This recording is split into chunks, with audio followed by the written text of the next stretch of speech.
नाम की स्तुति कर सकें और उसके वचनों में हम जा सकें। सचमुच में हमारा सौभाग्य है और उसके वचन के लिए कि सचमुच में ये समय है जब वचन हमारे हाथों में है, क्योंकि एक दिन ऐसा भी समय आएगा, वचन में लिखा हुआ है, जब वचन का अकाल होगा, लोग वचन ढूंढना चाहेंगे और उन्हें नहीं मिलेगा। लेकिन हम प्रभु का धन्यवाद करते हैं कि परमेश्वर ने अपने वचन के माध्यम से हमें अनुग्रहित किया है कि हम उसकी बात, उसके हृदय को जान सकें और जो उसने योजनाएं हमारे लिए बनाई हैं उसको पहचान सकें और हम विनाश से बच सकें और हम आशीषित हो सकें। हम प्रभु का धन्यवाद करते हैं आज की शाम के लिए कि प्रभु ने सचमुच में हमारे लिए अद्भुत कार्य किए हैं और हम एक बार फिर से एक नए सत्र में आ सके, इस समय के लिए मैं प्रभु का धन्यवाद करता हूँ। हम सही तरीके से अपने खर्चे नहीं कर रहे हैं, हम एक लिखित बजट नहीं बना रहे हैं, तो हम क्या करते हैं, उसका सीधा परिणाम क्या होता है कि हम कहाँ चले जाते हैं, कर्जे के अंदर चले जाते हैं और हम कर्जे के अंदर डूबने लग जाते हैं। We go under debt. और आज की शाम हम इसी बात पे मनन कर रहे हैं कि परमेश्वर का वचन कर्जे के विषय में क्या बताता है। क्या परमेश्वर का वचन कर्जे को पाप की श्रेणी में डालता है?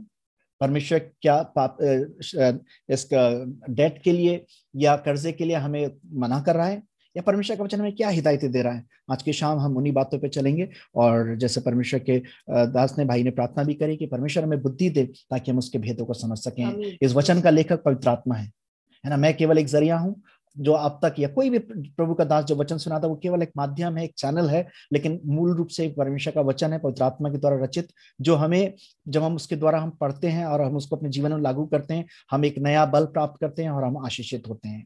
हम जब बात कर रहे हैं डेट या कर्जे की, तो डेट या कर्जा क्या है ना? डेट या कर्जा क्या है?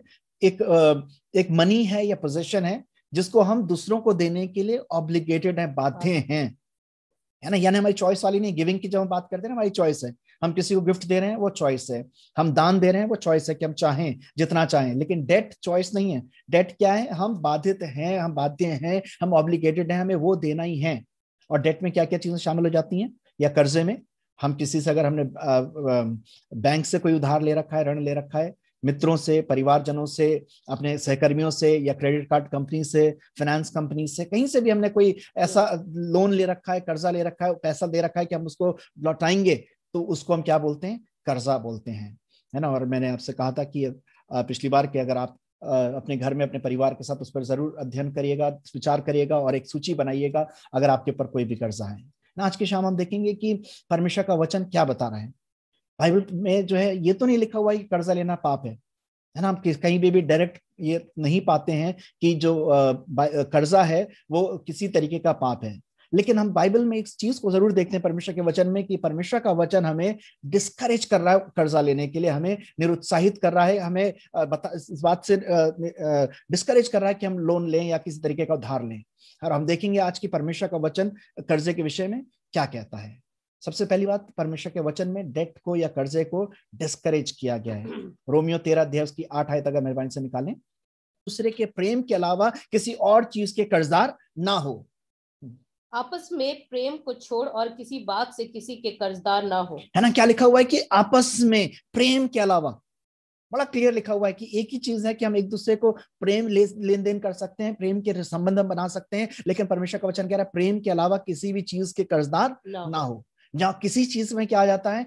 मटेरियल भी आ जाता है, धन भी आ जाता है, हर चीज आ जाती है। जैसे हमने देखा, प्रारंभ मैंने इस बात से किया कि परमेश्वर का वचन कर्जे को पाप तो नहीं बता रहा है, लेकिन हमें डिस्करेज कर रहा है, हमें हतोत्साहित कर रहा है, हमें मना कर रहा है कि हम किसी चीज के भी कर्जदार ना हो। भजन संहिता 37 उसकी 25 आयत को अगर हम देखें, Psalm 37 and verse 25, भजन 37 की 25 आयत।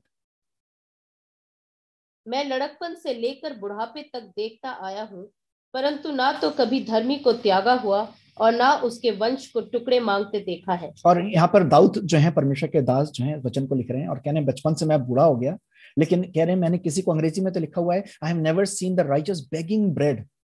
मैंने किसी को कभी भी, परमेश्वर के दासों को, धर्मियों को रोटी के टुकड़े की भीख मांगते हुए नहीं देखा है।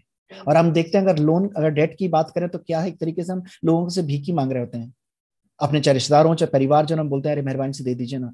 हम शायद उसमें भी हम नेगोशिएट करते हैं। हम कई बार, हमारी नीड बड़ी होती है, हम 50,000 की हमारी जरूरत है, हम 50,000 से शुरू करते हैं। हम बोलते हैं अच्छा चलो आप 40,000 दे दो, अच्छा नहीं है तो 30,000 दे दीजिए, अच्छा आपके पास 25 दे दीजिए, वो तो नहीं हो पाएगा, अच्छा आपके पास कितना हो पाएगा, जितना होगा आप दे दीजिए, है ना। कर्जा भी एक तरीके की भीख की तरह ही है, जब लोगों से बेग कर रहे हैं, लोगों के साथ हम सामने गिड़गिड़ा रहे हैं। और परमेश्वर के दास क्या कह रहे हैं कि मैं जवानी से बूढ़ा हो गया, बचपन से मेरा सारा जिंदगी निकल गई, लेकिन मैंने प्रभु के लोगों को, धर्मी लोगों को कभी भीख मांगते हुए नहीं देखा है। और आपके शाम हम सब इस बात से अग्री करेंगे कि परमेश्वर का वचन कभी बदलता नहीं है ना। मैं इन दिनों में एक परमेश्वर के चरित्र की चर्चा कर रहा हूँ, और इस संडे को मैं बता रहा था कि परमेश्वर और परमेश्वर का वचन जो है वो इम्यूटेबल है, अपरिवर्तनीय है, बदलता नहीं है ना। और हम इस बात को जानते हैं, अगर परमेश्वर बोल रहा है, परमेश्वर के वचन में परमेश्वर का दास बोल रहा है, तो इसका मतलब कि अगर हम कर्जे में गए हैं तो परमेश्वर की तरफ से कमी नहीं है, कमी कहीं ना कहीं हमारी ओर से है। और हम इस बात को देखना है कि परमेश्वर का वचन में क्या कर रहा है, डिस्करेज कर रहा है। दूसरी चीज हम देखते हैं नीति वचन के अंदर की कर्जे की तुलना कैसे करी गई है, गुलामी से की गई है। नीति वचन 22 की 7 आयत अगर आप मेहरबानी से देखें।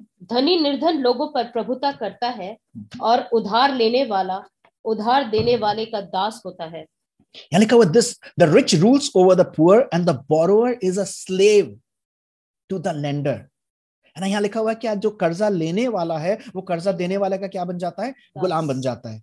कैसे बन जाता है? आपने जिससे भी आपने कर्जा लिया है, चाहे वो पर्सनल हो या आपका किसी फाइनेंस कंपनी से हो, आप कभी भी उसके फोन को एक्सपेक्ट कर सकते हैं। आप कभी ये नहीं उम्मीद करेंगे बड़ा कर्टियसली वो फोन करेगा। हो सकता है सुबह सुबह आपके को फोन कर दे, रात में फोन कर दे, आपके घर के दरवाजे पे वो कभी भी आके खड़ा हो सकता है। आप ये नहीं बोल सकते ये कौन सा आने का टाइम है। आपके घर में शायद बहुत से मेहमान बैठे हुए हो, आपको शायद बड़ी इंसल्ट फील हो, लेकिन आप ये नहीं बोल सकते अरे तुम इस समय क्यों आ गए। है ना, कर्जा लेने वाले को आप रोक नहीं सकते।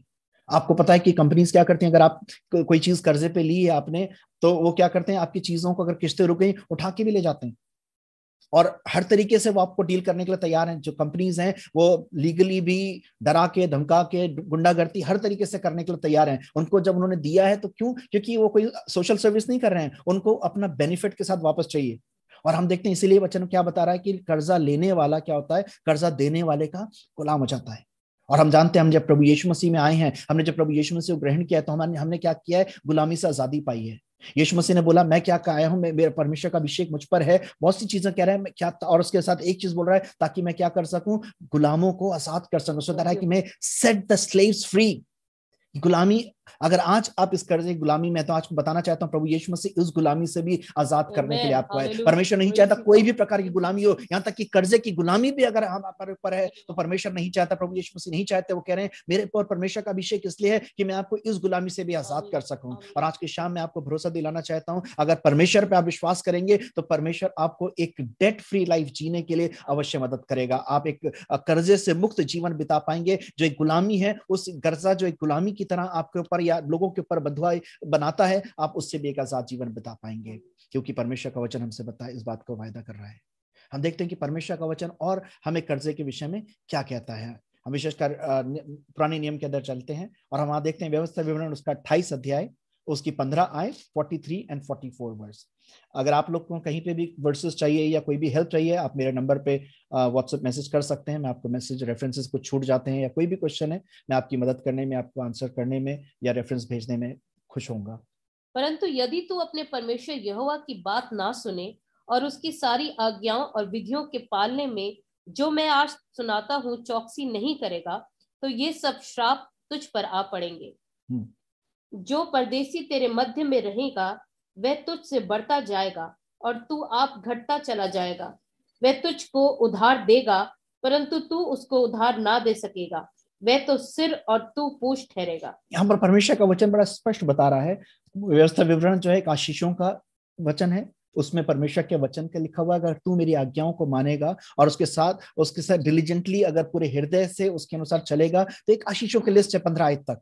और उसके बाद 16वीं आयत से जो है एक श्राप की गिनती शुरू हो जाती है। 15 आयत के बाद से ना, वहां पे लिखा हुआ है कि ये श्राप तुझ पर आएंगे अगर क्या करेगा, तू मेरे वचन को नहीं मानेगा। और कर्जा क्या है, वहां पर एक अभिशाप है, एक श्राप दिखाई दे रहा है कि debt was a curse for disobedience. है ना, मैंने कहा परमेश्वर ये तो नहीं कह रहा है कि पाप, कर्जा लेना पाप है, लेकिन हम देख रहे हैं परमेश्वर लगातार, परमेश्वर जो है हमें डिस्करेज कर रहा है उसका वचन जो है। और यहाँ पे स्पष्ट तरीके से क्या कहा गया है, अगर तू परमेश्वर की आज्ञाओं के अनुसार नहीं चलेगा, उसके वचनों पे मन नहीं लगाएगा, तो ये श्राप उस तेरे ऊपर आएंगे। और वो श्राप क्या होगा, तू एक तो उन्नति नहीं कर पाएगा, दूसरे तुझसे ऊपर चले जाएंगे, तू कभी ऊपर नहीं जा पाएगा। और दूसरी चीज क्या लिखा हुआ है, तू बहुतों से उधार लेगा, वो तुझे उधार देंगे। He shall lend to thee but you shall not lend to him। आप उसको उधार नहीं दे पाएंगे, आपको उधार लेना पड़ेगा।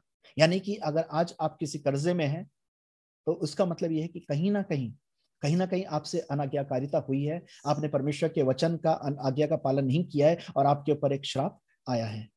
लेकिन प्रभु यीशु मसीह हमें श्राप से, उस बंधन से आजाद करने के लिए आए हैं। हालेलुया। फिर हम देखते हैं कि इसी व्यवस्था विवरण में 28 अध्याय की 1, 2 और 12 आयत को अगर हम देखें, यदि तू अपने परमेश्वर यहोवा की सब आज्ञाएं जो मैं आज तुझे सुनाता हूँ चौकसी से पूरी करने को चित्त लगाकर उसकी सुने, तो वह तुझे पृथ्वी की सब जातियों में श्रेष्ठ करेगा। 12 आयत। यहोवा तेरे लिए अपने आकाश रूपी उत्तम भंडार को खोलकर तेरी भूमि पर समय पर मेघ बरसाया करेगा और तेरे सारे कामों पर आशीष देगा, और तू बहुतेरी जातियों को उधार देगा, परंतु किसी से तुझे उधार लेना ना पड़ेगा। क्या आपने ध्यान से सुना? या अगर आपके पास बाइबल है तो आपने क्या ध्यान से देखा? यहाँ पे लिखा हुआ है, अगर तू मेरी आज्ञाओं को हृदय की गहराई से डिलीजेंटली फॉलो करे, उनको माने, तो ये सारी आशीष तुझ पर आएंगे। और उसमें एक आशीष क्या है? तू जिस काम में हाथ लगाएगा मैं आशीष दूंगा, और तू क्या करेगा? बहुत सी जातियों को उधार देगा, पर तुझे उधार लेना नहीं पड़ेगा। यानी परमेश्वर की जब आज्ञा का पालन करते हैं तो कर्जे से मुक्त जीवन एक आशीष है। A debt free life when we follow God's word is a blessing. और जब हम परमेश्वर के वचन का पालन नहीं कर रहे हैं तो क्या हो रहा है? कर्ज के रूप में, एक श्राप के रूप में हमारे जीवन के ऊपर क्या है? उधार भी जो कर्जा जो है कर्ज के रूप में, श्राप के रूप में हमारे जीवन पर आ रहा है। क्या आप परमेश्वर के वचन पर विश्वास करते हैं? क्या आप जानते हैं कि परमेश्वर जो बोलता है वास्तव में सच है और उसमें से एक बिंदु भी टल नहीं सकता? और एक और बात बताना चाहता हूं कि हमारा जो कर्जा है वो किस चीज का एक चिन्ह हो सकता है? हमारी असंतुष्टि का, हम भरोसा नहीं कर पा रहे हैं, या हम इम्पेशेंट हो रहे हैं, मुताबिक कर रहे हैं। आपको पता है कि आपके बच्चे, आप जितने लोग माता पिता हैं, आपको पता है अपने बच्चों के को देखिए, जब बच्चे आपसे मांगते हैं, या आप भी बच्चे रहे, आप अपने उन पलों को याद कर सकते हैं जब आपने माँ बाप से मांगा। क्या आप तुरंत हर चीज अपने बच्चों को उसी समय दे देते हैं? क्या आपके माँ बाप आपको हर चीज उसी समय दे देते थे? यहाँ पे सवाल ये नहीं है कि वो अफोर्ड कर सकते हैं या नहीं कर सकते हैं, सवाल होता है कि वो क्या उपयुक्त समय है बच्चे का, क्यों वो किस तरीके से मांग रहा है। कई बार हम परमेश्वर से मांगते हैं, हमें जब नहीं मिलता है, हम क्या करते हैं? कर्जा लेकर के हम सोचते हैं हम तो अपनी जरूरत पूरी कर लेंगे। यानी कि उसका मतलब है कि हम या तो कहीं ना कहीं असंतुष्ट हैं परमेश्वर ने जो हमें दिया है, हम जो है उस पर भरोसा नहीं कर पा रहे हैं। जिस प्रकार से हम देखते हैं अब्राहम ने किया, परमेश्वर ने उसको वायदा दिया था कि मैं तुझे अपनी संतान दूंगा, और उनका विश्वास कमजोर पड़ने लगा। और अब्राहम सारा ने क्या किया? एक सरोगेसी अपना करके अपनी दासी से जो था एक अपने लिए संतान उत्पन्न कर ली। वैसे ही कई बार हम भी करते हैं, परमेश्वर हम पे बोल रहा है भी इंतजार कर, ये राइट समय नहीं है, और हम क्या करते हैं? नहीं, हमें तो चाहिए समय, हर हालत में चाहिए, और हमें चाहे कर्जा लेना पड़े, कहीं से भी हमें किसी भी तरीके से हमें उधार लेना पड़े, उधार लेके भी काम करने के लिए तैयार हैं। हम उतावले हैं, शायद हम इंतजार नहीं कर पा रहे हैं, जैसे अब्राहम सारा इंतजार नहीं कर पाए। हम भी कई बार परमेश्वर के समय का इंतजार नहीं कर पा रहे हैं। परमेश्वर ऐसा नहीं कि दे नहीं सकता। हमने सबसे पहले सत्र में देखा था, परमेश्वर का वायदा है कि हमारी हर एक आवश्यकताओं को वो पूरा करेगा। कैसे करेगा इसकी गारंटी नहीं है, लेकिन ये उसका वायदा है, क्योंकि मत्ती 6 अध्याय में लिखा, उसकी 32 आयत में, तुम्हारा स्वर्गीय पिता जानता है कि तुम्हें इन चीजों की आवश्यकता है। He knows it. चाहे वो आपके बच्चे की फीस हो, आपके मकान का किराया हो, आपके लिए घर का राशन हो, या कोई भी चीज हो, आपका पिता परमेश्वर जानता है कि आपको वो चीज चाहिए। हमें उस पर इंतजार करना सीखना है। परमेश्वर का समय अलग हो सकता है जिस समय पे हम मांग रहे हैं वो सही समय नहीं है। पिछली बार जब सलोमी ने गवाही बताई थी अपनी, कि वो समय था कि जब शादी थी, एक बहुत ही एक अच्छी जगह पर, एक 5 स्टार होटल में थी, हम जल्दबाजी करके जो थे उधार लेकर के हम कर सकते थे, पैसा खर्च कर सकते थे, लेकिन फिर परमेश्वर के उस चमत्कार को, उस आशीष को, उस आश्चर्य कर्म को हम कभी जिंदगी भर नहीं देख पाते। लेकिन ये समय होता है जब हमें चाहिए और हमें लगता है कि अब नहीं हो पा रहा है, लेकिन फिर भी प्रभु मुझे पता है अगर आप चाहिए तो केवल अगर आप प्रोवाइड करेंगे तभी मैं उस चीज को लूंगी, नहीं तो मैं इंतजार करता रहूंगा। मैं आपको व्यक्तिगत अपना विचार और गवाही बताना चाहता हूँ। 1993 की बात है, मैं 92 में बाइबल कॉलेज गया था, और मेरे पास कोई स्पॉन्सर नहीं था। मेरे पास वर्किंग स्कॉलरशिप थी, यानी कि मैं ऑफिस में कार्य करता था, और उसकी वजह से मेरे फीस में मुझे बहुत कम मतलब बहुत ज्यादा डिस्काउंट या कंसेशन मिला हुआ था। और एक विश्वासी परिवार में था, परमेश्वर के मूल्य में बचपन से जानता था, कभी किस तरीके से मैनेज करना जानता है, लेकिन फिर भी उस बीच में ऐसा हुआ कि 1-2 बार मुझे पैसे की आवश्यकता पड़ी, और मैंने अपने फ्रेंड से मांग ली, वो भी रिटर्न बेसिस पे कि मैं वापस कर दूंगा। और एक दिन की बात है, हमारा 5 डेज वीक होता था, और मुझे जो था बहुत जरूरी काम से जो था दिल्ली जाना था, और मुझे किराए के लिए पैसे की आवश्यकता थी। मैंने सोचा अपने मित्र से मैं पैसा मांगूंगा और जाऊंगा, काम हो जाएगा, उसके बाद मैं पैसा वापस कर दूंगा। और पूरे हफ्ते परमेश्वर का ये वचन मुझसे बातचीत कर रहा था, और इस बातचीत के दौरान परमेश्वर ने जो था ये आयत मेरे कान के अंदर गूंज रही थी। लिखा हुआ था कि धर्मी जन उधार बहुतों को उधार देगा लेकिन लेगा नहीं। The righteous you shall lend unto many nations but you will not borrow. ठीक है, वचन जानते हैं, मैंने भी इस बात को सुना और कोई बात नहीं, मस्त हो गया। मतलब मेरे को एक्साइटमेंट था, जाना था, बहुत जरूरी था, और मैंने सोचा अपने फ्रेंड से लेके चला जाऊंगा। जैसे जैसे वो दिन निकट आता चला जा रहा था, फ्राइडे की सुबह हुई, हमारा जो 7 बजे चैपल होता था, 8 बजे से क्लास होता था, और जब मैं पहले ही क्लास में बैठा हुआ था, मेरे कानों में ये शब्द लगातार गूंज रहे थे कि धर्मी जन बहुतों को उधार देगा पर उधार लेगा नहीं। 1 बजे का क्लास हमारा 1:05 पे क्लास खत्म होता था, और जैसे जैसे क्लास खत्म होने लगा, ये आयत जो थी मेरे कानों में ऐसे गूंज रही थी जैसे कोई मेरे कानों में घंटियां बजा रहा हो, और बड़ी जोर जोर से ये आयत मेरे कान में गूंज रही थी कि धर्मी जन बहुतों को उधार देगा पर उधार लेगा नहीं। You shall lend unto many nations पर यू विल नॉट बोरो। और मैं इतना अपने आप को रोक नहीं पाया, मैं अपने कमरे में गया और अपने पलंग के पास मैंने घुटने टेके और परमेश्वर से बोला, परमेश्वर मुझे नहीं पता, परमेश्वर आपका वचन मुझसे बोल रहा है, तो मैं आज आपके साथ समर्पण करता हूं कि चाहे मेरी कोई छोटी हो या बड़ी नीड हो, मैं कभी भी उधार नहीं लूंगा। मेरे को चाहे कॉलेज मेरी पढ़ाई चाहे डिसकंटिन्यू करनी पड़ जाए, आप मुझे लेकर के आए, लेकिन अगर मुझे कॉलेज भी छोड़ना पड़ जाए, फिर भी अगर आपका वचन मुझे बता रहा है, तो आज मैं आपसे वायदा करता हूं कि मैं आज से एक कोई उधार नहीं लूंगा। और मैं प्रार्थना करके आमीन भी अभी नहीं बोला था, मुझे आवाज आई, मुझे कोई बुला रहा था, और मेरे को लगा कि प्रिंसिपल ऑफिस, क्योंकि मैं ऑफिस में मैं असिस्ट करता था, तो मुझे लगा कि ऑफिस का कोई काम होगा, इसलिए प्रिंसिपल सर मुझे बुला रहे होंगे, और मैं जल्दी से आमीन बोल करके मैं भागा। और जब मैं वहां पहुंचा, और मैं बड़ा ही शॉक्ड था, क्योंकि मैंने देखा वहां पर जो था एक पोस्टमैन खड़ा हुआ था। मुझे नहीं पता आप में से कितने लोग जानते हैं, लेकिन आपने कभी नाम सुना ही नहीं सुना, मनी ऑर्डर कहलाता था, जो पोस्टमैन के पोस्ट के द्वारा पैसा भेजा जाता था, और पोस्टमैन जो था मेरे नाम का एक मनी ऑर्डर लेकर के खड़ा हुआ था। और मैंने पैसा लिया, और मैं अपने आप को रोक नहीं पा रहा था, क्योंकि जो मेरी जरूरत थी उससे थोड़ा ज्यादा ही पैसा वो था। मैं अपने कमरे में आया, और अनएक्सपेक्टेडली, जहां से मैंने कभी उम्मीद नहीं करी थी, वहां से पैसा था। मैंने अपने आकर के, मैं जैसे घुटनों पे था, मेरे आंखों से आंसू बह रहे थे। मैंने प्रभु का धन्यवाद किया कि प्रभु, मैंने अभी एक छोटा सा समर्पण किया, और आपने अपनी पूर्व योजना में अपने पहले से ही अपने दूतों के द्वारा वो मेरे विश्वास का आदर कर रखा था, और आपने मुझे सहने ज्यादा परीक्षा में नहीं पढ़ने दिया। और आज का दिन है 1993 से लेकर के मैं आज 2021 में हूँ। प्रभु के अनुग्रह से मुझे 1 रुपए के लिए भी कहीं से कोई उधार लेने की जरूरत नहीं पड़ी। आप लोग बरेली में रहते हैं, मैं बहुत समय तक बरेली में रहा हूँ, मेरा बचपन और मेरी अधिकतर सेवा की शुरुआत और काफी समय बरेली में रहा हूँ। आप लोग इस गवाही को जानते हैं, या कलीसिया के लोगों से आप इस बात को की पुष्टि कर सकते हैं। मैं प्रभु का धन्यवाद करता हूँ कि हाँ, जरूर है, जैसे पौलुस कहता है, मैंने बढ़ना भी सीखा और घटना भी सीखा। कई बार एडजस्टमेंट्स करने सीखे हैं, बाइक पे चलना है, पैदल चलना है, बिना कार के रहना है, सीखा है। छोटे घर में रहना है, बिना एक कमरे के मकान में रहना है, जमीन पे सोना है, चटनी रोटी खानी है, वो सब सीखा है। लेकिन इतना जरूर सीखा है कि परमेश्वर, अगर आपने वायदा किया है, मुझे उधार लेने की जरूरत नहीं पड़ेगी। मैं प्रभु का धन्यवाद करता हूँ, और उसी वचन के आधार पर मैं आज आपको इस बात का आश्वासन दे रहा हूँ, अगर आज आप परमेश्वर के साथ समर्पण करेंगे, आपकी जिंदगी के अंतिम सांस तक आपको 1 रुपए का भी उधार लेना नहीं पड़ेगा। मैं गवाहियां मैंने कहा इसलिए नहीं बता रहा हूँ हम कि किस बात को बताने के लिए कि कौन कितना ज्यादा सुपीरियर है, लेकिन इस बात को बताने के लिए परमेश्वर का वचन जो है आज भी जीवित है। ये शब्द जो इसमें लिखा हुआ है वो कोई हाइपोथेटिकल शब्द नहीं है, केवल कहानी किस्से के रूप में नहीं है, लेकिन वो आज भी उसी तरीके से पूरा होता है। कई लोग बोलते हैं ना वो तो पुरानी समय की बातें हैं, लेकिन मैं आपको बताना चाहता हूँ, गवाहियां इसलिए मैं शेयर करता हूँ इस बात की पुष्टि करने के लिए कि वो परमेश्वर जो था वो परमेश्वर आज भी है। इसलिए हम देखते हैं उस परमेश्वर का नाम, जब मूसा को ने पूछा मैं क्या बताऊं, उस परमेश्वर ने क्या बोला, उनको बोलना I am have sent me, मैं जो हूं उसने भेजा है। वो परमेश्वर मैं हूं, वो पास्ट में भी मैं हूं था, आज वर्तमान में भी मैं हूं, और भविष्य में भी मैं ही रहूंगा। His name was I am, his name is I am, and in the future his name will be I am, क्योंकि वो ना बदलने वाला परमेश्वर है। उसका वचन, उसका वायदा एक एक बिंदु भी उतना ही ज्यादा सामर्थी है जो आज भी उतनी तरीके से कार्य करता है। और ये मैं इसलिए बड़े ही अधिकार के साथ, नैतिक अधिकार और ईश्वर के वचन के अधिकार में आपको बता सकता हूं, अगर आप भरोसा करेंगे, आप परमेश्वर के हाथों में अपने जीवन को रखेंगे, 1 रुपए का कर्जा आपको अपने जीवन में लेने की आवश्यकता नहीं पड़ेगी। हम कुछ और वचन को देखेंगे, याकूब 4:13 से लेकर 15 आयत में मेहरबानी से पढ़ेगा। अगर आपके पास बाइबल है आप फॉलो कर सकते, अपनी निकाल सकते हैं, नहीं तो आप सुन सकते हैं। तुम जो ये कहते हो आज या कल हम किसी और नगर में जाकर वहां 1 वर्ष बिताएंगे और व्यापार करके लाभ कमाएंगे, और ये नहीं जानते कि कल क्या होगा। सुन तो लो, तुम्हारा जीवन है ही क्या।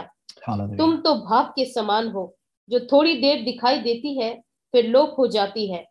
इसके विपरीत तुम्हें यह कहना चाहिए, यदि प्रभु चाहे तो हम जीवित रहेंगे और ये या वह काम ही करेंगे।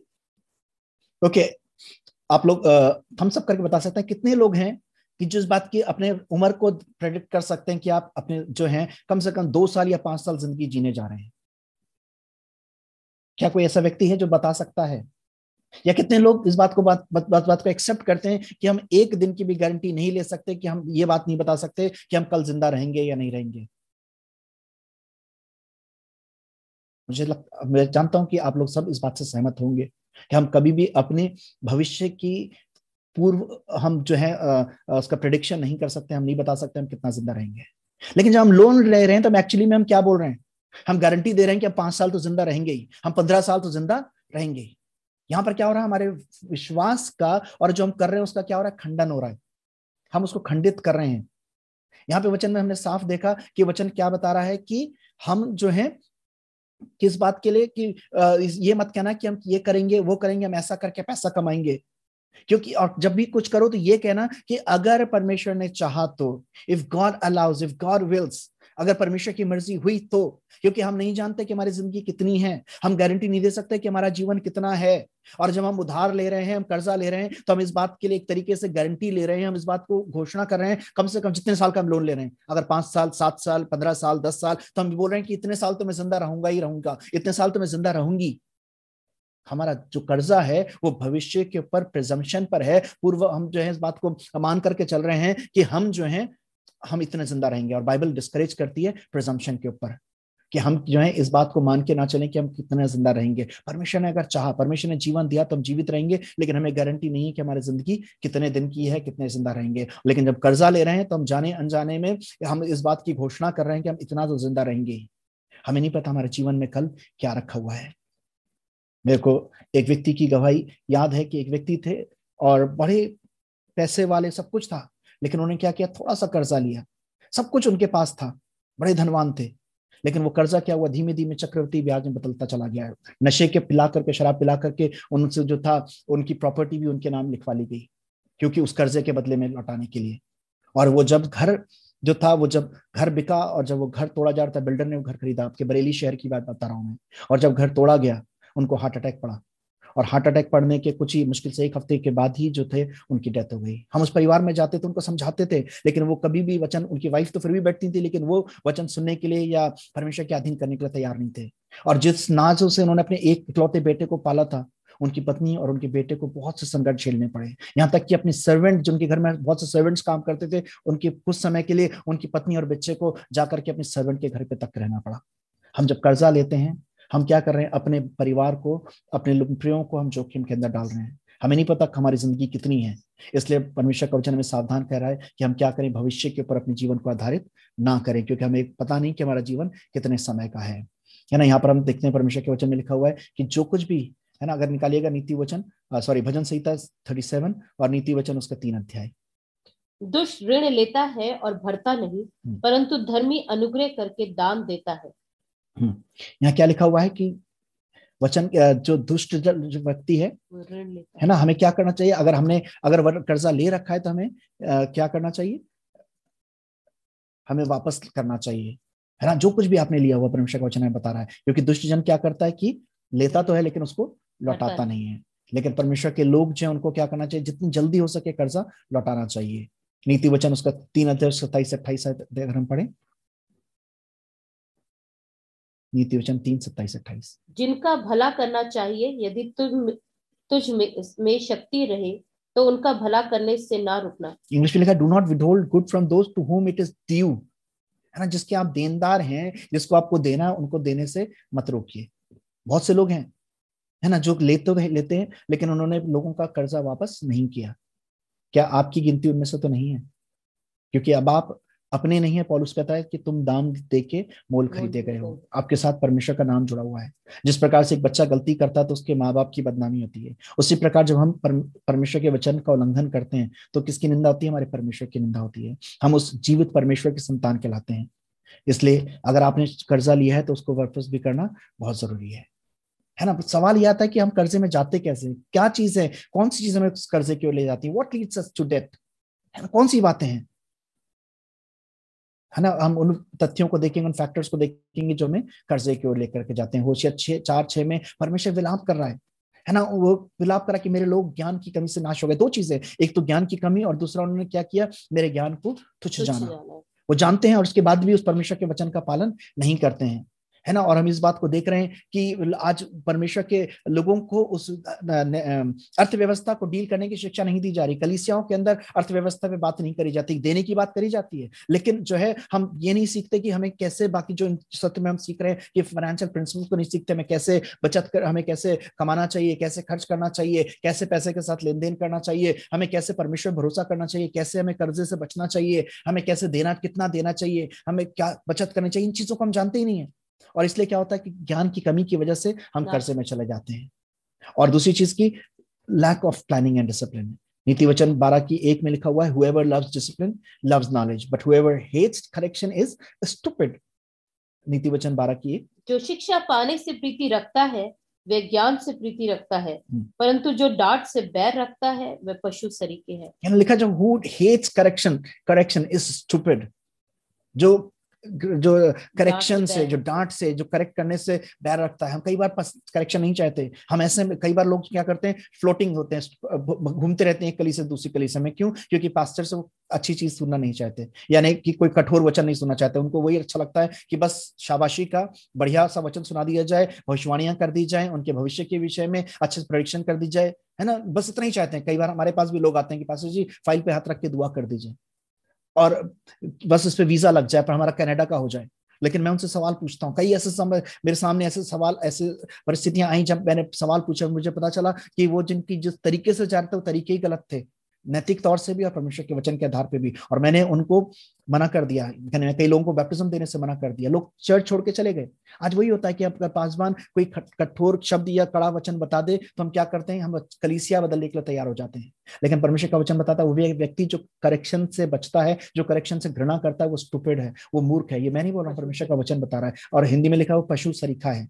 हमारे जीवन के अंदर डिसिप्लिन, अनुशासन होना जरूरी है। इसलिए इस बात का ध्यान रखिए, जैसे मैंने पिछली बार भी कहा था कि आपकी जो खर्चे हैं कभी भी इनकम से ज्यादा नहीं होने चाहिए। नहीं तो डायरेक्टली आप क्या कर रहे हैं, अपनी बचत को एग्जॉस्ट कर रहे हैं, या फिर आप कर्जे के अंदर जा रहे हैं, है ना। इंडल्जेंस, हम ऐसी चीजों में लिप्त हो जाते हैं जो सिर्फ हमारी ख्वाहिशें हैं, हमें संतुष्टि के लिए चाहिए। They are not a needs, हमारी आवश्यकताएं नहीं है वो। जैसे मैं एग्जाम्पल दे रहा था कि हमने दूसरे की कोई चीज देखी, हमने जाके खरीद ली। हमने हमारे किसी चीज से हमारा मन भर गया, हमने जाके खरीद लिया, वो हमारी नीड नहीं है। और उसके नतीजे क्या होता है, हमारी 10,000 15,000 तनख्वाह या 20,000 तनख्वाह है, हम उसने पूरी तनख्वाह का सामान हमने वो एक ही बार में खर्च कर दिया। हुआ क्या कि हमारे हमने पहले से एडवांस लेकर के, सैलरी लेकर के कई महीने की हमने कोई चीज खरीद ली। अब क्या है, मकान का किराया रुक गया, बच्चे की फीस रुक गई, शायद आपके कम्युनिकेशन में आने जाने में प्रॉब्लम होने लग गई है, ट्रांसपोर्ट में प्रॉब्लम हो रही है, बातचीत में प्रॉब्लम हो रही है। और वो तो ऐसी नीड्स हैं जो आपको पूरा करना ही है। फिर क्या होता है कि उधारी पर राशन ले आओ, उधारी पर जो है आप किसी से पैसा मांग करके ले आओ। मैंने देखा लोग जो है 10% 15% पे जो है कर्जा उठाते हैं। और होता क्या है कि उनका जो प्रिंसिपल अमाउंट है वो वहीं का वहीं बना रहता है, केवल वो उनका ब्याज कहीं इतना इंटरेस्ट, क्योंकि वो कंपाउंड इंटरेस्ट होता है, वो उसी की किस्तें देते रह जाते हैं और उनका प्रिंसिपल अमाउंट वहीं का वहीं रह जाता है। तो इसलिए हम अगर किसी भी ऐसी चीज में लिप्त हैं जो हमें, हमारी नीड नहीं है, विच इज नॉट रिक्वायरमेंट, वो उस समय की आवश्यकता नहीं है, जिसके बिना काम चल सकता है, आप उसको कर सकते हैं। हमारे जीवन में कई बार जब आर्थिक घटी आई, हमने क्या किया, अपना केबल बंद कर दिया, न्यूज़पेपर बंद कर दिया, काली चाय सलोमी ने पी, क्योंकि मैं चाय पीता नहीं हूँ, सलोमी ने काली चाय पी। हमने जो एक आधा लीटर दूध को कई कई दिन तक यूज किया सिर्फ बच्चे को देने के लिए। जहां पर भी आप कट कर सकते हैं कटौती करिए। अरे कोई भी ऐसी चीज में लिप्त हैं तो अपने आप को वहां से अलग करिए। सर्कमस्टेंसेस, कई बार क्या होता है, हमारी परिस्थितियां, हमारे जीवन के अंदर कोई ऐसे अकस्मात जो है, अनएक्सपेक्टेड कोई इमरजेंसी आ जाती हैं, जैसे कोई बीमारी या नौकरी चले जाना या कोई भी दुर्घटना घट चल जाती है, और हमारे पास अगर हमारे पास सेविंग्स नहीं है तो हमें क्या करना पड़ता है, कर्जा लेना पड़ जाता है। तो हम देख रहे हैं कि ये सारी परिस्थिति हमें क्या लेके जाती हैं, हमें कर्जे की ओर लेकर के जाती हैं। अब सवाल ये कि इसका सोल्यूशन क्या है, क्योंकि ये जो कर्जा है क्या करता है, हमें ऐसे शिकंजे में जकड़ता चला जाता है, दबाता चला जाता है। हम इतने प्रेशराइज महसूस करते हैं, कई बार लोगों की रातों की नींद उड़ जाती है, डर लगा रहता है। हम एक परिवार में जाते थे, वो बहन बोलती थी कि मुझे अब जो है, क्योंकि इतने मांगने वाले आते हैं, मुझे लोगों के कदमों की आहट से डर लगने लगा है, मैं डिप्रेशन में चली गई हूँ। मेरे को जैसे किसी के कदम सीढ़ी पे चढ़ने की आवाज आती है, मैं डर जाती हूँ, कहीं मांगने वाले तो नहीं आ रहे, कहीं वो हमसे फिर से तो डराने धमकाने के लिए तो नहीं आ रहे, है ना। ये कर्जा एक शिकंजे की तरह है। लेकिन क्या सोल्यूशन है, आज हम इस सोल्यूशन को देखने जा रहे हैं। हम कैसे इस डेट से, इस कर्जे से कैसे बाहर आए, हम कैसे उससे कर्जे से मुक्त हो सके, हम कैसे जो है हर प्रकार के कर्ज को हम चुका करके हम इससे बाहर आ सकें। हम देखते हैं कुछ बातों को जो परमेश्वर के वचन में सिखाता है। सबसे पहली बात हम देखते हैं कि प्रार्थना करना जरूरी है। फिलिपियों 4 अध्याय की 6 को पढ़िए मेहरबानी से। किसी भी बात की चिंता मत करो, परंतु हर एक बात में तुम्हारे निवेदन, प्रार्थना और विनती के द्वारा धन्यवाद के साथ परमेश्वर के सम्मुख उपस्थित किए जाए। किसी बात की चिंता मत करो, लेकिन तुम्हारी हर बातें धन्यवाद के साथ प्रार्थना निवेदन के रूप में परमेश्वर के सम्मुख प्रस्तुत किए जाए। अगर आप कर्जे में हैं, आज की शाम क्या आप प्रार्थना करना चाहेंगे, प्रभु मुझे कर्जे से आजाद करिए। आप प्रार्थना कर रहे होंगे, अच्छी बात है। और अगर नहीं कर रहे हैं, नहीं करिए, तो प्रभु से क्या बोलेंगे, प्रभु मैं जानती हूँ कि आप सामर्थी हैं, you are an omnipotent God, आप जो है सर्वशक्तिमान परमेश्वर हैं, और आप कर्जे से भी आजाद रखने की मुझे आजाद करने की ताकत रखते हैं। दूसरा राजा 4 अध्याय उसकी 1 से 7 के अंदर हम एक वृत्तांत को देखते हैं, और यहाँ पर जो है वृत्तांत दिखाई देता, अगर आप पढ़ दें मेरे से तो अच्छा होगा। दूसरा राजा 4 अध्याय उसकी 1 से लेकर के 7 आयत तक। भविष्यद्वक्ताओं के चेलों की पत्नी में से एक स्त्री ने एलीशा की दुहाई देकर कहा, तेरा दास मेरा पति मर गया, और तू जानता है कि वह यहोवा का भय मानने वाला था, पर जिसका वह कर्जदार था वह आया है कि मेरे दोनों पुत्रों को अपने दास बनाने के लिए ले जाए। एलीशा ने उससे पूछा, मैं तेरे लिए क्या करूं? मुझे बता कि तेरे घर में क्या है। उसने कहा, तेरी दासी के घर में एक हांडी तेल को छोड़ और कुछ नहीं है। उसने कहा, तू बाहर जाकर अपनी सब पड़ोसियों से खाली बर्तन मांग ले आ, और थोड़े बर्तन ना लाना। फिर तू अपने बेटों समेत अपने घर में जा और द्वार बंद करके उन सब बर्तनों में तेल उंडेल देना, और जो भर जाए उन्हें अलग रखना। तब वह उसके पास से चली गई और अपने बेटों समेत अपने घर जाकर द्वार बंद किया।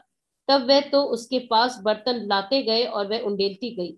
जब बर्तन भर गए, तब उसने अपने बेटे से कहा, मेरे पास एक और भी ले आ। उसने उससे कहा, और बर्तन तो नहीं रहा। तब तेल रुक गया। तब उसने जाकर परमेश्वर के भक्त को यह बता दिया, और उसने कहा, जा तेल बेचकर ऋण भर दे, और जो रह जाए उससे तू अपने पुत्रों समेत अपना निर्वाह करना। यहाँ पर हम देखते हैं एक विधवा है, उसके पति की डेथ हो गई। जैसे मैंने कहा, हम जब उधार लेते हैं, कर्जा लेते हैं, हम अपने परिवार को जोखिम में डाल रहे हैं। और यहाँ पर बड़ा दुख की बात है, ये व्यक्ति प्रभु ईश्वर के वचन को जानता था, पर फिर भी जो था, इसका जिंदगी कैसे खत्म हो गई, कर्जे के अंदर खत्म हो गई। और उस समय जो था गुलामी का प्रथा थी, और वो अपना कर्जा वापस लेने के लिए, वसूलने के लिए, आपको पता है कोई भी दयालु नहीं होता है, क्योंकि वो कर्जा जब दिया है बिजनेस के लिए दिया है, वो कोई चैरिटी करने के लिए नहीं दिया है। और इसलिए हम देखते हैं उस समय भी वही हुआ, वो यहां तक इतनी उस पर उतर आए कि अपने उसके बेटों को बंधुआ बना के, गुलाम बना करके ले जाने के लिए तैयार थे। लेकिन प्रभु का धन्यवाद हो, इस स्त्री के लिए ये परमेश्वर की हुजूरी में गई, प्रभु के दास के पास गई, परमेश्वर के वचन से उसने सलाह की खोज करने की कोशिश करी। और इसलिए जैसे हमने कहा था, हमारे सलाह कितनी जरूरी है। अगर आप किसी विपत्ति में, जरूर परमेश्वर के लोगों के पास जाए, परमेश्वर के दास के पास जाए, उसके वचन की में खोज करें, और जरूर है आप प्रार्थना में जब समय बिताएंगे, परमेश्वर आपके लिए एक मिरेकलस जो है, एक आश्चर्यक्रम से भरा हुआ रास्ता खोलेगा। परमेश्वर ने के लिए ऐसा ही किया। एलीशा से जब पूछती है, वो पूछता क्या है तेरे पास, उसने कहा मेरे पास कुछ भी नहीं है, एक थोड़ा सा तेल है, उसके अलावा कुछ भी नहीं है। और उसने क्या कहा, बर्तनों को मांग ले, इकट्ठा कर ले, और उसमें तेल उंडेलना शुरू कर। और उसके तेल को जब उसने उंडेलना शुरू किया, जब तक सारे बर्तन नहीं भर गए, वो तेल जो था उमड़ता रहा। और जब वो तेल भर गए, तब प्रभु ने क्या बोला, जाकर के इसको बेच दे और कर्जे को चुका दे। आज के शाम मैं आपको ये तो नहीं गारंटी दे सकता कि कैसे होगा, पर आज के शाम इस परमेश्वर के वचन पर मैं आपको इस पे आपको आश्वासन दे सकता हूं। अगर आप परमेश्वर के हाथों में अपने इस एरिया को देने जा रहे हैं, आप परमेश्वर से कहने जा रहे हैं, परमेश्वर मैं अपने आप को आपके अधीन करता हूं, करती हूं, और आज से मैं आप पे भरोसा करने के लिए तैयार हूं। और मैं आपसे विनती करता हूं, प्रभु मैं आपसे विनती करती हूं इंडिविजुअली एज अ फैमिली, प्रभु कि मुझे, मेरे परिवार को कर्जे से आजाद करिए। मैं आपको इस बात की गारंटी देता हूं, प्रभु आपको हर प्रकार के कर्जे से आजाद करेगा। हम नहीं बता सकते, प्रेडिक्ट नहीं कर सकते तरीका क्या होगा, लेकिन इतनी गारंटी है कि परमेश्वर आपको कर्जे से आजाद करेगा।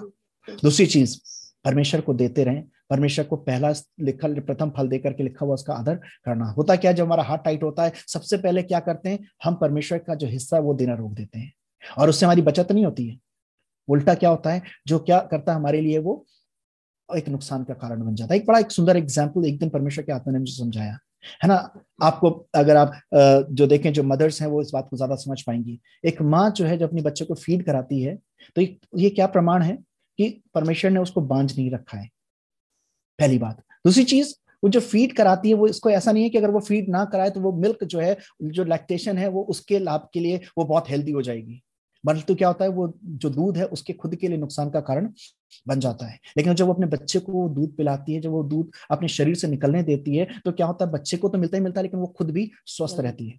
मैं आज की शाम को कोई बताना चाहता हूँ, जो परमेश्वर का हिस्सा है, जो आप परमेश्वर को जो ड्यू है, अगर आप उसको देना रोक देते हैं तो ये आपके लिए लाभकारी नहीं होगा, ये आपका नुकसान ही करेगा। इसलिए कभी भी जब आप कितने भी हाथ को तंग क्यों ना हो, इसलिए जो सबसे पहले हमारा प्रिंसिपल है, मैंने जैसे बता रहा था कि जो गिविंग, जो यूजेबल इनकम है वो क्या कहलाती है, जैसी टाइट आए उसका 10वां हिस्सा निकल जाना चाहिए, तभी जो आपकी सैलरी का, जो आपकी इनकम का, और जो बचा हुआ पैसा वही आपके लिए यूजेबल है। और परमेश्वर पक्षपात नहीं करता, आपकी इनकम चाहे 100 रुपए हो, चाहे 1000 रुपए हो, चाहे 10,000 हो, चाहे 1 लाख हो, परमेश्वर ने ये जो आंकड़ा है, ये जो मापदंड है, जो स्टैंडर्ड है, सबके लिए एक सा रखा हुआ है। परमेश्वर ये नहीं कह रहा जिसकी 100 रुपए तनख्वाह है कि वो भी जो है 100 रुपए निकाले, जिसकी 1000 रुपए तनख्वाह है वो भी 100 रुपए निकाले, पर या ऐसा नहीं कह रहा जिसकी 10 रुपए तनख्वाह वो भी 100 रुपए निकाले।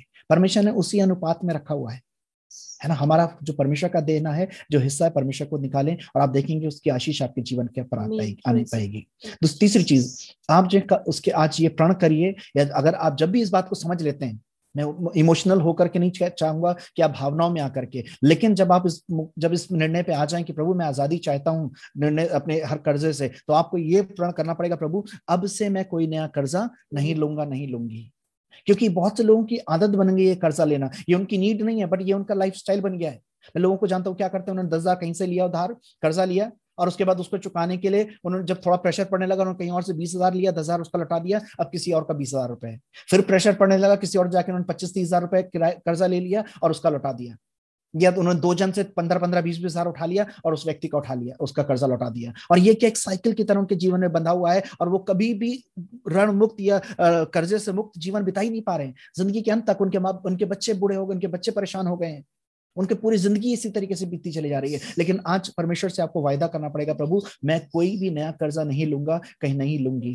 मैं विश्वास करती हूँ कि प्रभु मेरी आवश्यकताओं को आप पूरा करने में सक्षम हैं, और आप मेरी हर आवश्यकताओं को पूरा करेंगे। अगर आप नहीं कर रहे हैं, इसका मतलब मैं ये सीख सकूं ये राइट टाइम नहीं है प्रभु। आप मुझसे कह रहे हैं इंतजार करने के लिए, अगर आप नहीं कर रहे हैं इसका मतलब है कि मुझे भी और प्रतीक्षा करनी है। मैं इम्पेशेंट ना होने पाऊं प्रभु, मैं अब्राहम सारा की तरह जो है उतावलेपन ना दिखाने पाऊं, अपने तरीकों की जो का ना इस्तेमाल करूं। जैसे हमने पढ़ा था नीति वचन 3 के अंदर कि तू अपनी बुद्धि का सहारा ना लेना। प्रभु मैं अपनी बुद्धि का सहारा ना लूं।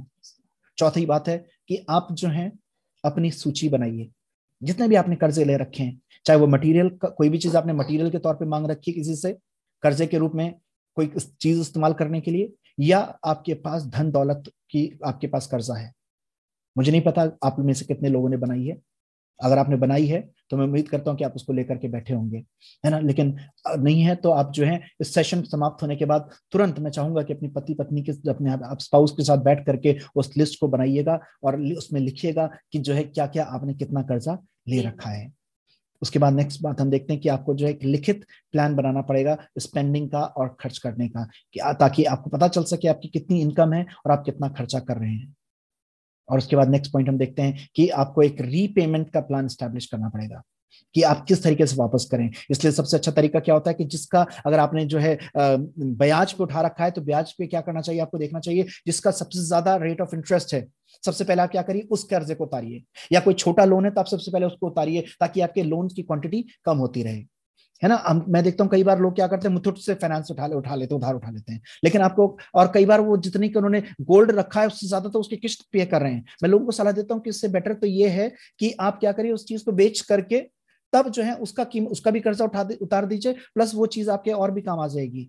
लेकिन मैं एक और सावधानी बोल रहा हूँ कि ऐसा मत करिएगा, अगर आपने शादी की कोई अंगूठी या कोई चीज आपने गिरवी रखी हुई है तो आप ये बोल के मत बेच दिएगा कि पास्टर साहब ने बोला था, है ना। जरूर अपने स्पाउस के साथ जरूर कंसल्ट कर लीजिएगा। अगर इतनी कीमती कोई चीज है, मूल्यवान चीज है जो आपके इमोशन से जुड़ी हुई है, तो मैं उसके लिए नहीं बोल रहा हूँ। लेकिन अगर कोई ऐसी चीज है जो इंपॉर्टेंट नहीं है, जो लाइफ से ज्यादा इंपॉर्टेंट नहीं है ना, तो उसको आप बेच सकते हैं और अपने कर्जे को उतार सकते हैं। तो लेकिन मेरा मेन मोटिव क्या है कि रीपेमेंट का प्लान बनाइए आप। और अगर आपके पास नहीं, आपको समझ में आ रहा है, तो जो फाइनेंस में डील करते हैं उनसे संपर्क करिए, अपने प्रभु के दासों के साथ बातचीत करिए, काउंसलिंग, जहां से मेरे को सही काउंसिल मिल सकता है वहां से काउंसलिंग लीजिए। उसका नेक्स्ट पॉइंट हम देखते हैं कि आप अर्निंग, एक्स्ट्रा एडिशनल इनकम को अर्न करने की कोशिश करिए। अगर आपके खर्चे ज्यादा हैं और आपको लग रहा है कि आप कैसे इसको मैनेज करें, तो आप एक्स्ट्रा टाइम में आप कुछ अर्न कर सकते हैं। आप जैसे अगर आपके पास कोई स्किल है निटिंग की, स्पिनिंग की, अगर आप जो ट्यूशन ले सकते हैं, ले सकती हैं, आप कोई भी एक्स्ट्रा काम कर सकते हैं। जैसे मैंने कहा, मैंने आपको बताया मैं क्या करता था, ट्रांसलेशंस करता था, इंटरप्रिटेशन करता था, ये एडिशनल कर सकते थे जो मेरी मिनिस्ट्री को भी बाधित नहीं करता था और थोड़ा सा एक्स्ट्रा इनकम को भी परिवार के लिए उत्पन्न करता था। तो कोई भी आप देखिए आपकी स्किल्स के अनुसार आपकी क्या ऐसी चीजें हैं जिनको आप कर सकते हैं जिससे आपकी एडिशनल इनकम हो सके, है ना। मैं बरेली में कलीसिया के जो हमारी कलीसिया थे उनके, मैं उस भैया को जानता हूँ, वो क्या करते हैं, गवर्नमेंट जॉब में है लेकिन उसके बावजूद भी एक प्राइवेट छोटे थोड़े समय की जाकर के जॉब करते हैं 2-3 घंटे की, ताकि एक्स्ट्रा मनी आ सके, क्योंकि एक ही व्यक्ति है अर्निंग करने वाला। तो आप ऐसी चीजों को देख सकते हैं कि आप कौन से एडिशनल तरीके अपनाएं। उसके बाद लास्ट पॉइंट हम देखते हैं कि आपको क्या करना है, अपने खर्चों को रिड्यूस करना है। कहाँ पे आप खर्च कट कर सकते हैं, या आपको पति पत्नी के रूप में आपको बैठ करके अपने, अगर बच्चे बड़े हैं तो बच्चों को भी इन्वॉल्व कर सकते हैं। आप देखिए आप कहाँ कट कर सकते हैं, है ना। अगर आप लगता है, जैसे आजकल जो बच्चे ना बड़े ऑनलाइन रहना पसंद करते हैं, अगर आपने नेटफ्लिक्स दे रखा है, आपको पता है कि इसके बिना गुजारा चल सकता है, आप साल के 6,000 या 9,000 रुपए अगर खर्च कर रहे हैं, आप उस खर्चे को रोक सकते हैं। मैं आपको सिर्फ उदाहरण दे रहा हूं, मैं नहीं कह रहा हूं कि आप एग्जैक्टली ऐसा ही करिए, पर आपकी मदद कर रहा हूं। अगर आप बड़े मकान में रह रहे हैं किराए पे, तो आप छोटा मकान ले सकते हैं किराए के ऊपर। आप शहर के बीचों बीच में किराए पे रह रहे हैं, तो आप थोड़ा शहर से बाहर जा सकते हैं जहां पर आपका किराया कम हो सके, क्योंकि आपको पता है बच्चे की फीस आप कट नहीं कर सकते, ट्रैवल पे आपका पैसा कट नहीं हो सकता, आपको कल टेलीकम्युनिकेशन पे आपको करना ही करना है। तो बहुत सी चीजें जहां कट नहीं कर सकते, तो वो तो सही बात है, लेकिन आपको ये तरीके देखने हैं कि आप कहाँ पे कट कर सकते हैं। आपको बहुत ज्यादा शॉपिंग करते हैं, ज्यादा बहुत कपड़े खरीदने का शौक है, बहुत ज्यादा बाहर से खाने का शौक है, तो आपको खुद देखना है अपने पारिवारिक तौर पे जहां पर आपको कटौती कर सकते हैं, आपको उन कटौती के तरीकों को अपनाना पड़ेगा। और परमेश्वर जो है जरूर हम देखते हैं कि आपको उस कर्जे से आजाद करेगा। अब सवाल आता है कि कर्जा लेना चाहिए क्या? क्या परमेश्वर के वचन के अनुसार कर्जा एक्सेप्टेबल है? क्या ग्रहण योग्य है कर्जा लेना? बाइबल इस विषय में बिल्कुल शांत है कि कब कर्जा लेना एक्सेप्टेबल है, ग्रहण योग्य है। बाइबल इस विषय में कुछ नहीं बोल रही है, लेकिन हमने बड़ा क्लियरली देखा कि बाइबल हमें डिस्करेज जरूर कर रही है, हतोत्साहित कर रही है नया कोई हमें किसी प्रकार का कर्जा लेने के लिए। प्रेम के अलावा हमने देखा कि किसी के कर्जदार ना हो, और हमने ये भी देखा कि कर्जा क्या है, एक श्राप है, अनाज्ञाकारिता का श्राप है, अभिशाप है, श्राप कर्ज है। तो हमें बड़ा ही एक एग्जाम्पल, एक बड़ा ही स्पष्ट आंसर मिल जा रहा है। लेकिन फिर भी अगर जरूरत है आपको बहुत ज्यादा, तो आपके लिए कर्जा लेना एक एक्सेप्शन होना चाहिए, आपकी जिंदगी का रूल ना बन जाए कि जरूरत पड़ी और आपने किसी से भी कर्जा ले लिया, है ना। It should be an exception. दूसरी चीज, ये आपको 2 पॉइंट और देखने पड़ेंगे। अगर आप कर्जा ले रहे हैं तो क्या आपके पास, आप कितनी जल्दी उसको पे कर पा रहे हैं, है ना, कितनी जल्दी आप पे कर सकते हैं, आपको ये देखना पड़ेगा। आपके पास एक रिटर्न प्लान होना चाहिए कि आप कैसे पे करेंगे, है ना। कहीं से अगर आपने कर्जा लिया तो आपके पास उसको पेमेंट का तरीका क्या, अगर पैसा नहीं है तो क्या आपके पास इतनी प्रॉपर्टी है या इतना गोल्ड है मैं उसको बेच के दे सकता हूँ, या मेरे पास कोई ऐसा बॉन्ड है, कोई एफडी है, मैं उसको तोड़ करके वो कर्जा चुका सकता हूँ, चुका सकती हूँ। या मैं, अगर मेरे को कुछ हो गया तो मेरे पति पत्नी या मेरे बच्चे कैसे सर्वाइव करेंगे, क्या कोई ऐसी चीज है जिसको बेच के या किसी चीज उसके एवज में कुछ दे करके वो कर्जा चुकाया जा सकता है। तो एक रीपेमेंट का सॉलिड प्लान होना जरूरी है। या आपको पता है, इस बात का कैलकुलेशन चाहिए, ठीक है मेरी तनख्वाह जो 50,000 की है, अगर 10,000 का लोन भी अगर उसमें से कट जाएगा तो 40,000 में मैनेज कर पाऊंगा, कर पाऊंगी।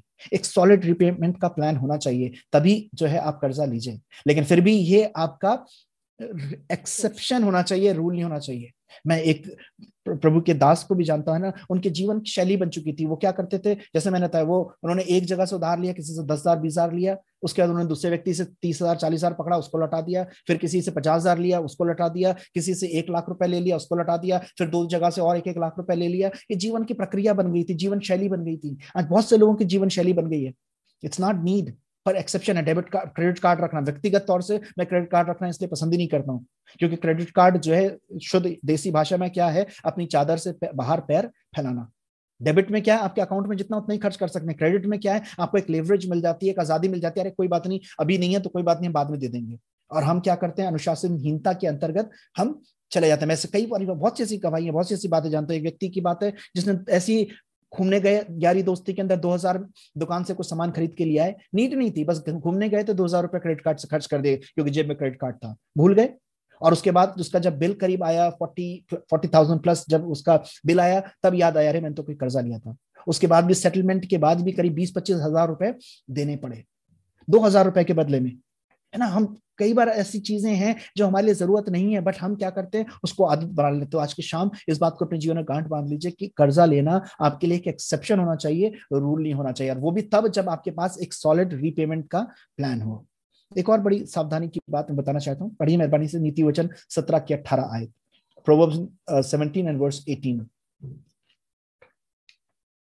निर्बुद्धि मनुष्य हाथ पर हाथ मारता है और अपने पड़ोसी के सामने उत्तरदायी होता है। आपने कभी को साइनिंग या गारंटर शब्द सुना है? गारंटी लेना किसी की, क्या मतलब है इस शब्द का? गारंटी लेना, को साइनिंग करना या सह हस्ताक्षरित हस्ताक्षर वाले बनना, क्या मतलब है इसका? अगर डॉक्टर साहब मेरे गारंटर बन रहे हैं, अगर मैं कोई कर्जा ले रहा हूं और मैंने कर्जा, डॉक्टर साहब ने मेरे गारंटर बन गए, तो उसका मतलब क्या है आपको पता है? डॉक्टर साहब इस बात को, डॉक्टर फिलिप जो है इस बात को लिखित में दे रहे हैं, क्योंकि लिखित में होता है काम, उनकी आईडी लगेगी, सब कुछ लगेगा, और वो इस बात की जिम्मेदारी ले रहे हैं कि अगर पास्टर चार्ल्स ने कर्जा नहीं चुकाया तो ये कर्जे का कौन करेगा भुगतान? डॉक्टर फिलिप करेंगे, डॉक्टर सुबोध करेंगे। ये मैं मुंह जुबानी बात नहीं बता रहा हूँ, ये मैं कोई बिब्लिकल बात नहीं बता रहा हूँ, लेकिन टेक्निकल इश्यू है, ये टेक्निकल बात है, और ये आप देख लीजिएगा, किसी पता कर लीजिएगा, है ना। गारंटर का मतलब, को साइनिंग का मतलब है कि आपने इस बात के लिए सहमति दी है कि अगर ये व्यक्ति कर्जा नहीं दे पाएगा, इसको नहीं चुका पाएगा, तो मैं इस कार्य को पूरा करूंगा, करूंगी। और वचन में लिखा हुआ है, a man wide of understanding strikes hands and becomes surety in the presence of his friend. फिर से पढ़ दीजिएगा हिंदी में प्लीज। हिंदी, हाँ। निर्बुद्धि मनुष्य हाथ पर हाथ मारता है और अपने पड़ोसी के सामने उत्तरदायी होता है ना। वचन क्या बता रहा है? ऐसे व्यक्ति को निर्बुद्धि बता रहा है। अगर आप गारंटर बन रहे हैं तो आपको इसलिए तैयार होना पड़ेगा, इतना आपके पास बैकअप होना चाहिए कि अगर वो व्यक्ति नहीं उधार दे पाया, कर्जा नहीं चुका पाया, तो आपके पास क्या सक्षमता है कि आप उस कर्जे को उसकी जगह लौटा पाए। मुझे एक सच्ची गवाही याद है। एक बहन थी जिनका जो प्रभु में नहीं थी, उनके परिवार के कुछ लोग प्रभु में थे, और बहुत बड़ा उन्होंने कर्जा अपने मित्र को दिया, क्योंकि उनके मित्र ने कोई व्यवसाय शुरू किया था। एक बड़े ही जैसे हम बोलते हैं ना मिडिल क्लास, लेकिन एक डिग्निटी, एक रेपुटेड फैमिली से थी, और उनको पता ही नहीं चला, एक दिन पुलिस उनके घर में आकर खड़ी हुई थी, क्योंकि वो अपने फ्रेंड के लिए गारंटर बने थे बिजनेस के लिए, और बहुत बड़ा अमाउंट था जो उन्होंने लिया था। अच्छे अपर मिडिल क्लास थे, तो एक बड़ा अच्छा अमाउंट के लिए गारंटर बने थे, उनके मित्र ने लिया था। और पुलिस इस बात की खड़ी थी क्योंकि उनका मित्र जो था देश छोड़ करके भाग गया था, और वो बड़ा कर्जा लेकर के चला गया था, जिस कर्जे को उसने चुकाया नहीं था। पुलिस इसलिए आई थी क्योंकि वो गारंटर थे, कि अब उनको पकड़ा जा रहा था, क्योंकि उनको वो कर्जा चुकाना था। और आपको पता है, एक इज्जतदार व्यक्ति के घर के पर पुलिस आना, एक हमारे लिए, हमारे समाज में आपको पता है, एक बड़ी ही क्या होती है, एक ह्यूमिलेटिंग सी बात होती है ना, एक शर्मनाक बात होती है, और वो बड़ा ही ह्यूमिलेट फील करने लगे, और उनको लगने लगा इतना बड़ा अमाउंट हम कैसे लौटाएंगे। और उनकी गवाही, उन्होंने क्या किया कि उन्होंने अपने मन में ठाना, और उन्होंने सोचा कि मैं क्या करूंगी। उनके 3 बच्चे थे, खाने में किसी तरीके से मैं खुद जहर लूंगी और अपने बच्चों को दे दूंगी, क्योंकि it's was a huge amount, जिसको वो लाखों में बड़ा अमाउंट था, जिसको चुका नहीं सकते थे, और डेडलाइन उनके पास बहुत कम थी। लेकिन उस रात जो थी, उनकी बहन का अचानक से फोन आया, और उनकी बहन ने जो था, वो बहन प्रभु में थी, और उस बहन ने ऐसे फोन किया और उनको बोला बाइबल पढ़ने के लिए, कि बोला कि तू बाइबल पढ़ना। और वो कह रही, मैं हमेशा चुड़ती थी बाइबल के नाम से, लेकिन मैंने कहा अपना लाइफ तो खत्म करनी ही है, अब जीवन तो समाप्त होने है, ठीक है, अपनी बहन की आखिरी बार बात मान लेती हूँ। तब परमेश्वर के वचन ने उनसे बातचीत करी, और परमेश्वर ने उनको दिलासा दिया, और परमेश्वर ने अपने जीवन को परमेश्वर के हाथों में सौंपा। परमेश्वर ने अद्भुत तरीके से उनके लिए रास्ता निकाला। लेकिन मैं बताना चाहता हूँ कि को साइनिंग, किसी के गारंटर बनना कितनी खतरनाक बात है। ये आपके जीवन और मृत्यु तक पहुंचा सकती है, आपके परिवार को एक बड़े खतरे में डाल सकती है। तो हमने देखा इन सारी बातों को कि हम किस तरीके से कर्जे में जा रहे हैं। लेकिन आज की शाम मैं आपसे सवाल पूछना चाहता हूँ, क्या आप किसी कर्जे में डूबे हुए हैं? किसी भी प्रकार के, चाहे वो मटेरियल तरीके से हो या पैसे के रूप में हो, कि आपके जीवन के ऊपर कोई, आपके परिवार में व्यक्तिगत या फैमिली कोई कर्जा है? मैं इससे पहले आगे बढ़ूं, मैं बताना चाहता हूं, हम अगले सत्र में हम अध्ययन करेंगे सेविंग्स के विषय में, कि परमेश्वर का वचन बचत करने में के विषय में क्या बताता है। क्या वास्तव में बचत करना भी हमारे लिए इतनी जरूरी कोई चीज है क्या? परमेश्वर का वचन क्या उसके विषय में बात कर सकता है? हम इसी बात पे अगले सत्र में बातचीत करेंगे, है ना। लेकिन फिर से मैं सवाल पूछना चाहता हूँ, क्या आज आप किसी कर्जे के अंदर हैं? आज आपके ऊपर कोई भी किसी प्रकार का भी अगर कर्जा है, तो परमेश्वर के वचन को हम 2 आयतों को पढ़ेंगे, और इसके साथ फिर हम आगे बढ़ेंगे, कुछ चंद आयतों को पढ़ने जा रहे हैं। लूका रचित सुसमाचार 4 अध्याय उसकी 18 आयत, ल्यूक चैप्टर 4 एंड वर्स 18। प्रभु यीशु मसीह यहाँ पर बता रहे हैं कि परमेश्वर कह रहे हैं कि मेरा अभिषेक क्यों किया गया है। Hallelujah, thank you Jesus. प्रभु का आत्मा मुझ पर है, इसलिए कि उसने कंगालों को सुसमाचार सुनाने के लिए मेरा अभिषेक किया है, और मुझे इसलिए भेजा है कि बंदियों को छुटकारे का और अंधों को दृष्टि पाने का, सुसमाचार प्रचार करूं। है ना, मैं खाली यहाँ पे फोकस कर रहा हूँ इस बात पे कि यीशु मसीह ने कहा, I am anointed to set the slaves free. मेरे को अभिषेक किया गया है ताकि मैं बंधुओं को आजाद करूं। हमने देखा कर्जा जो एक प्रकार की गुलामी, एक प्रकार का बंधन है, और प्रभु यीशु मसीह आज की शाम अगर आप विश्वास कर रहे हैं और करेंगे तो आपको इस कर्जे से, उस गुलामी से आजाद करेगा। यूहन्ना 8:36 में लिखा हुआ है, जिसको पुत्र आजाद करता है वो वास्तव में आजाद है। So if the Son sets you free, you are truly free. अगर परमेश्वर का पुत्र आपको यीशु मसीह आजाद कर रहा है तो आप वास्तव में आजाद हैं। क्या आप उस आजादी को लेने के लिए तैयार हैं? हालेलुया। हम देखते हैं कि वचन में लिखा हुआ है, रोमियो 13:8 में वहां लिखा हुआ है कि हमने जैसे पढ़ा कि एक दूसरे के प्रेम के अलावा किसी और चीज के कर्जदार मत हो। डू नॉट ओ एनीथिंग, किसी भी चीज के कर्जदार मत होइए। अगर किसी, है ना, ये परमेश्वर का वचन हमें बार बार बता रहा है ना। मैं इसके बाद फिर आपसे बात करना चाहता हूँ, जो लोग सचमुच में चाहते हैं कि आज की शाम हम कर्जे से आजादी के लिए आपके लिए प्रार्थना करें। क्या आपने सूची बनाई है? अगर आप अभी पेन पे लेकर के बैठे हैं, बनाई है तो बहुत अच्छी बात है, उस पर्चे को अपने पास रखें। और अगर नहीं बनाई है तो आप बना सकते हैं अभी, चाहे अगर आपका मन में है तो अभी आप लिख सकते हैं, नहीं तो आप सत्र समाप्त होने के बाद लिख सकते हैं। आप उसमें अमाउंट लिखिए, कितना कितना अमाउंट कहाँ से आपने कर्जा ले रखा है, क्या क्या चीजें जो आपने कर्जे के रूप में ले रखी हैं, किससे आपने कर्जा लिया है, आपने कब ये कर्जा लिया था, और आपने वायदा कब किया था कि मैं कब उस कर्जे को लौटा दूंगा। और अगर आपने उस तारीख में कर्जा नहीं लौटाया तो आपने एक तरीके से, आप क्या हैं, आप एक झूठे भी साबित हुए हैं, आप बेईमान भी साबित हो चुके हैं अभी तक। परमेश्वर से उसके लिए क्षमा मांगिए। और आज की शाम आप क्या वायदा कर रहे हैं? इस समय आप क्या वायदा कर रहे हैं? जैसे मैंने कहा, परमेश्वर कभी भी झूठ नहीं बोल सकता, परमेश्वर के वचन में जरा सी भी असत्यता हो ही नहीं सकती। क्या आज की शाम आप कमिट करने के लिए तैयार हैं कि प्रभु, मैं आज आपसे वायदा करती हूँ कि मैं कोई कर्जा नहीं लूंगा? पहले तो अपने आप से वायदा करना। अगर आप अपने आप को प्रॉमिस नहीं कर सकते तो आप परमेश्वर से नहीं कर सकते। क्या आप अपने आप को प्रॉमिस करते हैं, मैं परमेश्वर तेरे वचन में भरोसा करूंगी, तुझ में संतुष्ट रहना सीखूंगी, बेपा जो कुछ भी क्यों ना हो।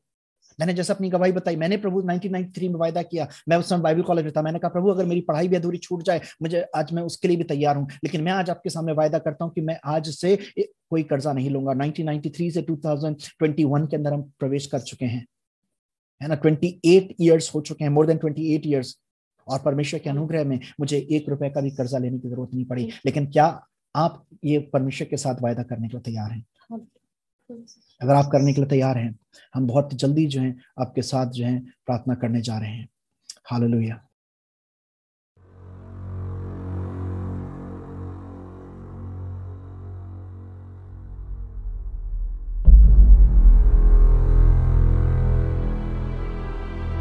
Your servant, my husband, is dead. Elisha! Now, his creditors, they want to come and take my children as his slaves.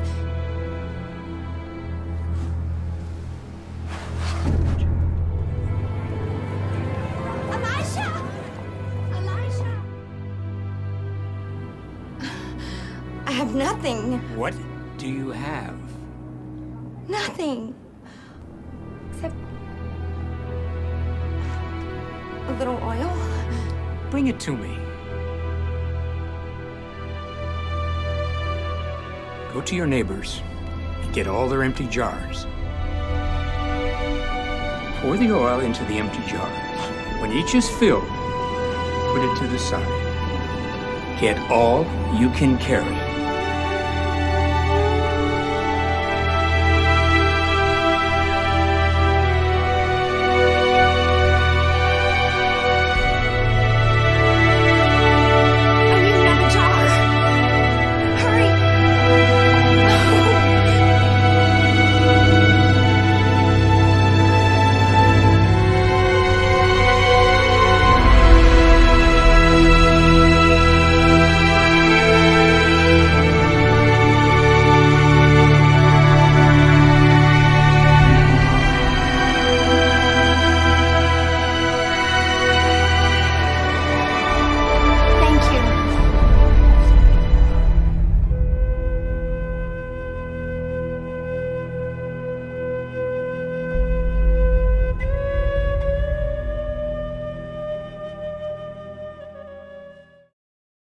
चाहूंगा हम गंभीर हो जाएं। मैंने पिछली बार कहा था, अगर आप उस प्रक्रिया का हिस्सा बनना चाहते हैं तो क्या आप अपने साथ उन पर्चियों को लेकर के बैठे हुए हैं? इससे पहले कि मैं प्रार्थना करूं, क्या आपने सचमुच में परमेश्वर के साथ प्रतिज्ञा करी? अगर आप हस्बैंड वाइफ बैठे हुए, पति पत्नी बैठे हैं, मैं चाहूंगा आप एक साथ बैठें और एक दूसरे का हाथ थाम लें, क्योंकि ये आपका इंडिविजुअली पति पत्नी के रूप में वायदा है। दूसरी चीज मैं आपको बता रहा हूँ जो आज हम करने जा रहे हैं, सावधान कर रहा हूँ, ये कोई डॉक्ट्रिन एस्टैब्लिश नहीं कर रहा हूँ इस कार्य के द्वारा, कि हम कोई डॉक्ट्रिन का नहीं स्थापित कर रहे हैं, ना ही मैं आपसे कोई जादू टोना या कोई ऐसा कोई मैजिक कर रहा हूँ। एक सिंबॉलिकली मैंने कहा है, एक परमेश्वर के वचन को अभ्यास करने लाने जा रहे हैं, क्योंकि वचन में लिखा हुआ है यशायाह के अंदर, the yoke shall be broken because of the anointing. अभिषेक के कारण जुआ तोड़ा जाएगा। जैसे हमने कहा, यीशु मसीह ने कहा मैं आजाद करने के लिए आया हूँ। अगर आपने उस कर्जे की लिस्ट को बना रखा है, मैं प्रार्थना करने जा रहा हूँ। सबसे पहले कि मैं प्रार्थना करूं, मैं चाहूंगा कि आप थोड़े समय प्रार्थना करिए पति पत्नी के रूप में। प्रभु से बोले, प्रभु मैं आज आपसे वायदा करती हूँ कि मैं पूरे हृदय से, संपूर्ण मन से अपनी हर आवश्यकताओं के लिए, चाहे वो छोटी हो या बड़ी हो, आप पे भरोसा करूंगी। प्रभु मैं संतुष्ट रहना सीखूंगी। जैसे पौलुस कहते हैं, मैंने बढ़ना भी सीखा और घटना भी सीखा है। अगर नहीं हो रहा है प्रभु, तो मैं इस बात को समझूंगी कि अभी आपका समय नहीं है ठहराया हुआ। मैं आपका इंतजार करूंगा प्रभु। मैं जल्दबाजी करके ये नहीं दिखाऊंगा कि मैं प्रभु आपसे आगे निकल सकता हूं, मैं कर्जा लेकर के भी काम कर सकती हूँ। मैं ये विश्वास करूंगा प्रभु कि आप मुझे देने की सामर्थ्य रखते हैं।